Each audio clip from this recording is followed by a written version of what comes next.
আমার কাজ আমার হয়ে কথা বলবে, সিনেমা করব ভেরি সুন। সময় হলে এটার অ্যানাউন্সমেন্টও দিয়ে দেবো। আমি জীবনে যাই করেছি বড় ছোট সব কিছুতেই আসলে যখন ওটা ভালো করেছি আপনারা ভালো বলেছেন। আমার আশেপাশে অনেকগুলো কো আর্টিস্টরা থাকছেন, তারা পারফর্ম করার চেষ্টা করছেন, তো এখান থেকে আমি কিছু না কিছু আসলে শিখে যাব। তো শেখার জন্য আসলে অনেক পরিমাণের একটা সময় কাজ করতে হয়েছে। টু বি ভেরি অনেস্ট, সব সময় আমি এটা বিলিভ করি যখন বলার সময় হবে তখন আমি বলবো। আমার কাজ আমার হয়ে কথা বলবে। তো কতটুকু ভালো করেছি না করেছি এগুলো একেবারেই separate discussion, but let my work speak for me. আমি বেশি বেশি কথা বলবো, অনেক কিছু বলবো যে এই করে ফেলেছি ওই করে ফেলেছি এটা করব, এগুলো সব পরিকল্পনা। এবং ফিউচার আজকে থেকে এখান থেকে বের হয়ে আমি রাস্তাতেই মারা যেতে পারি, তো উই নেভার নো আসলে কি হবে। তো অনেক লম্বা বা অনেক দূরের চিন্তাভাবনা আসলে আমি করতে অনেক ভয় পাই এবং করতে চাইও না। বাট আপকামিং আমি ডেফিনেটলি চাই, সিনেমা যেহেতু শুরু করেছি সামনেও আসলে সিনেমা করব, আর ডিফারেন্ট ডিফারেন্ট জনরার সিনেমা করব। যদি ভালো গল্প থাকে, আমার চরিত্র ভালো লাগে, আমি তো কাজ করতেই চাই। সো এখানে কখন কি বা কোন সময় রিলিজ হবে হয়তো বা এগুলো বলতে পারছি না। আর এখন তো সব কিছু অনেক বেশি কন্ট্রাকচুয়াল। আপনারা মাঝে মাঝে মন খারাপ করেন মেরে কিছু বলছেন, আর্টিস্টরা এখন সব কিছু লুকায়, কিন্তু ব্যাপারটা তা না। যে কোনো কাজের সাথে আসলে যখনই আমরা অনবোর্ড হই তখন সবার আগে একটা স্বাক্ষর নিয়ে নেয় যে আগে প্রোডাকশন হাউস এটার অ্যানাউন্সমেন্ট দিবে, ওনারা জানাবে, ওনারা একটা স্ট্র্যাটেজি সেট করে কবে কি বলতে হবে, কবে কি রিলিজ হবে।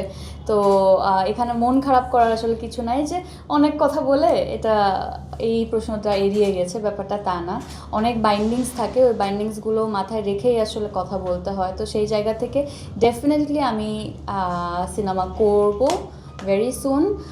সময় হলে এটার অ্যানাউন্সমেন্টও দিয়ে দেবো। Thank you. একটু আগে বলছিলেন যে ওই যে একটা সময় বেশি কাজ করতে কাছে মনে হয় আমাদের প্রতি সাংবাদিকদের প্রতি কোনো খুব আছে আপনার মানে আপনার আমার প্রতি থাকতে পারে, কিন্তু আমার আপনাদের প্রতি নাই। কারণ আমি জীবনে যাই করেছি বড় ছোট সব কিছুতেই আসলে যখন ওটা ভালো করেছি আপনারা ভালো বলেছেন। এক্সট্রিম মশার কয়েল প্ল্যান্ট ফাইবার দিয়ে তৈরি, ডেঙ্গু চিকুনগুনিয়া বাহি সহ যে কোনো মশার বিরুদ্ধে দেয় এক্সট্রিম সুরক্ষা। যখন অতিরিক্ত হয়ে গিয়েছিল তখনও বলেছেন, সেটা অবশ্যই ভালো ছিল।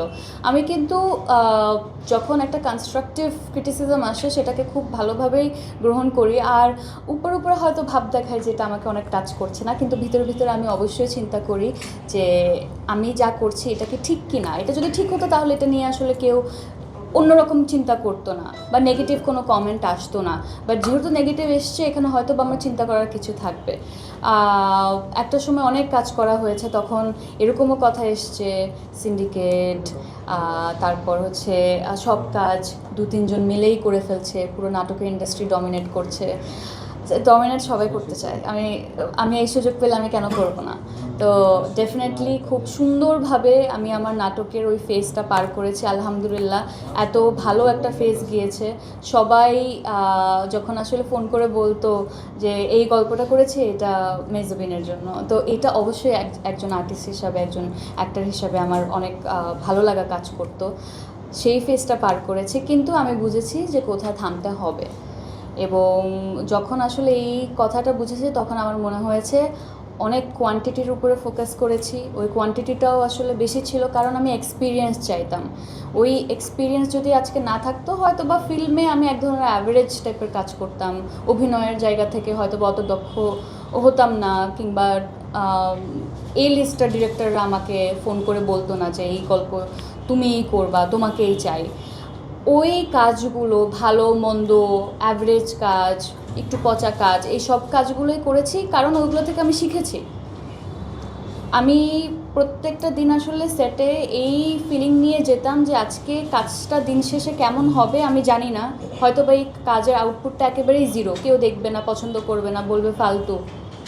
বাট আমি তো গিয়ে কাজ করছি, ক্যামেরা ফেস করছি, আমার আশেপাশে অনেকগুলো কো আর্টিস্টরা থাকছেন, তারা পারফর্ম করার চেষ্টা করছেন। তো এখান থেকে আমি কিছু না কিছু আসলে শিখে যাব। তো শেখার জন্য আসলে অনেক পরিমাণের একটা সময় কাজ করতে হয়েছে, এবং আজকে ওই এক্সপিরিয়েন্স থাকাতেই আমি এখন অনেক কিছু বেশি বুঝি বলতে এই ক্যারেক্টার আমি কিভাবে প্লে করব, আমি নিজের মতো করে একটা ডায়াগ্রাম হচ্ছে গিয়ে সেট করতে পারি, আমি আরেকটা তৈরি করতে পারি যে এখানে আমি এইভাবে করব, এখানে এইভাবে করব। ডেফিনেটলি আমাকে সাপোর্ট করার জন্য আমার টিম থাকবে, কিন্তু আমার ভিশনটা কতটুকু, আমি কতটুকু বুঝতে পেরেছি এই চরিত্রটা কেমন, আমিও এখন হচ্ছে কোলাবোরেশনে যেতে পারি।